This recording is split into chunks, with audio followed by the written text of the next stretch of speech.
some things that's not been done doesn't mean it cannot be done. So if you can think of something, if something is in your head, have the confidence and the conviction to go after it, and just keep at it, and I'm sure you'll achieve whatever you decide to at some point.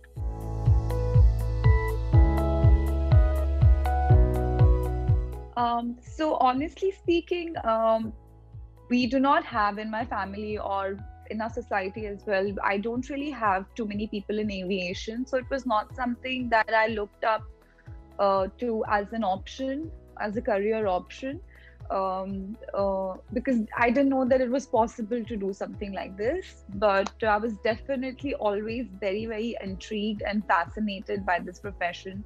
As kids, when we used to travel, whenever we would travel by air, we would go to the airport. I think looking at those big birds, the modern marvels, we all get excited to see these big aircrafts in which you can just sit and reach another place. And especially when you see pilots walk in their uniforms, we are all very fascinated. We have our necks sticking out, trying to look, who's the pilot, who's flying us today. So I was very fascinated by it.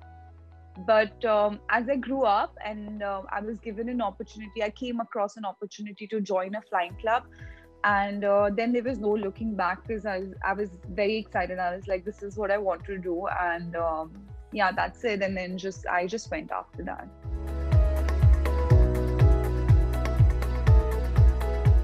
Well, it's been a little over 10 years actually. So when I finished my school, I joined flying club right after finishing my school. So I didn't really go to college.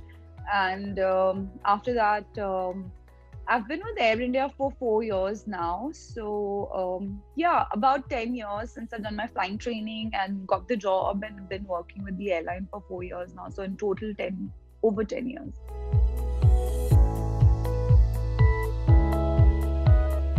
Well, about the flight, I think this flight was extremely exciting for many different reasons. As you all know, the flight was the first flight that's connecting now Bengaluru to San Francisco. So this is a very, very exciting thing. A lot of techies live in San Francisco. A lot of our population is living there. So this is very exciting for that reason. We had passengers who were just very excited because they were being flown by 4 women.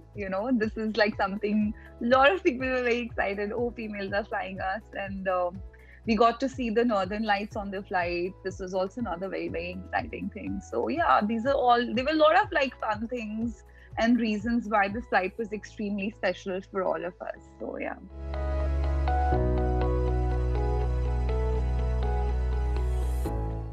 To be honest, our flights are mostly booked fully. So unlike the misconception that we have about Air India, our flights are usually fully booked because these are direct flights from US to India.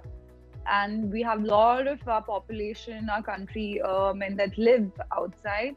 So these flights are always full, but this one in particular was overbooked because there were passengers who were just traveling this flight, had bought the ticket to be a part of this day in history, to become a part of the history. So we met a couple of passengers who walked up to us and said that we've just bought this ticket, so we just wanted to be on this flight. They didn't have to go anywhere, they didn't have any work, nothing, but yeah, they just wanted to be a part of the history. So that was very, very nice to hear. So yeah, the flight was full, and it's always great to hear that the flight's full.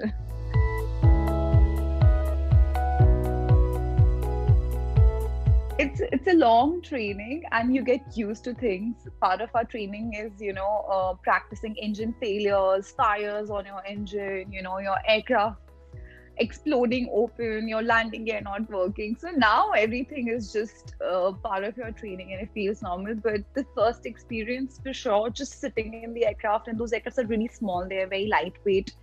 So just one wind blow coming and your aircraft is swaying to the side. So I was like, how are we supposed to be safe in this aircraft? But those are one of the safest aircrafts to do your training in, which is what you learn over a period of time. Well, we have a very stringent program. Now that we're with the airline takes care of everything. So we have to update ourselves in the simulator. We have simulator training every 6 months. We do different types of ground classes every few months. and we have this system that keeps a update of everybody's trainings and when they're expiring and when we need to renew ourselves with that. So luckily there's lots to keep track of, but we have a flight operations department that keeps track of everybody's records, and we are sent to duty based on those. It's part of our duty and training, so those things are taken care of by the airline. Luckily, yeah, we don't have to we don't have to stress about it. We just have to reach there and do our job. Yeah.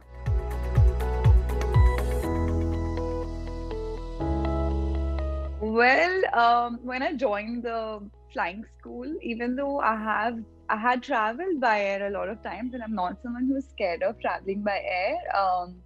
The first flight is on a very tiny aircraft. It's a two-seater. It's called a Cessna 152. That was my first flight that I took in a flying school in Madhya Pradesh. That's where I've done my basic commercial pilot's license. So it's a 30-minute flight that the instructor takes you on a joyride.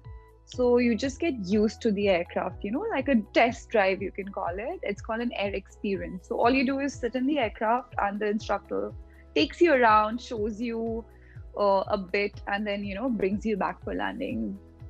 I think I was so scared because I cannot sit in a two-wheeler. I just have mostly traveled in cars. My mother doesn't allow us to sit in two-wheelers, and that felt exactly like that, but in air. So it was terrifying. And I think my instructor was quite shocked, if you're so scared doing this, how the hell do you plan to do your entire training? Like, what? And he would, I think they do this to everyone. They tell you to take the controls at some point in air when you're at a safe height. They tell you to take the controls and just turn the plane however you want, just play with it. But I was just like, no, just don't do anything to it. Just bring it back to the ground. So that was my first experience. And I'm pretty sure my instructor thought that, ye iske bas ki baat nahi hai. I don't know what she's doing here. So yeah.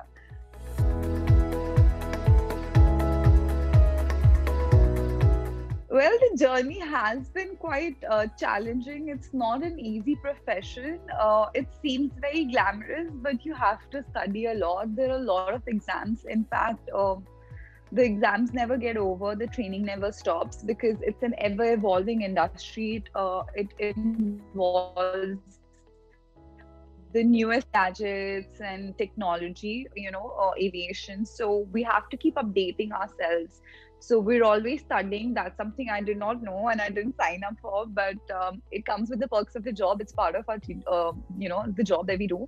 But yeah, it's not been that easy, but it required a lot of effort, hard work, consistency, and sometimes you feel like you're not going to be able to do it or pull it off. But yeah, it's been a fun journey as well. It's been very rewarding.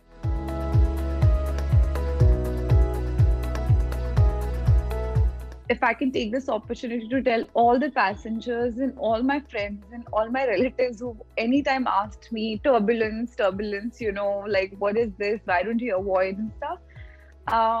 We have some instruments on board that tell us and show us the weather ahead of us. We do a lot of study of the weather before we take off.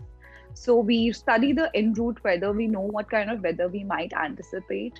If we are about to experience bad weather on the flight, we expect to experience bad weather. We have a backup plan. We have alternate airports in our mind in case we need to divert.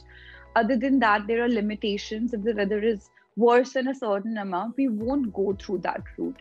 But it's the sky. You have clouds, you have winds. The aircraft is sturdy, strong enough. We have everything on board, all the equipments to keep you safe. And the only thing we can do on board is make an announcement and let the passengers know that they're in safe hands and everything is under our control. So I think that's the maximum we can do. We can't explain them all the training and everything that we are doing on board, but I think making an announcement is the only option we have, which we feel like the passengers feel like, they have it in control. So it kind of calms them down a little bit.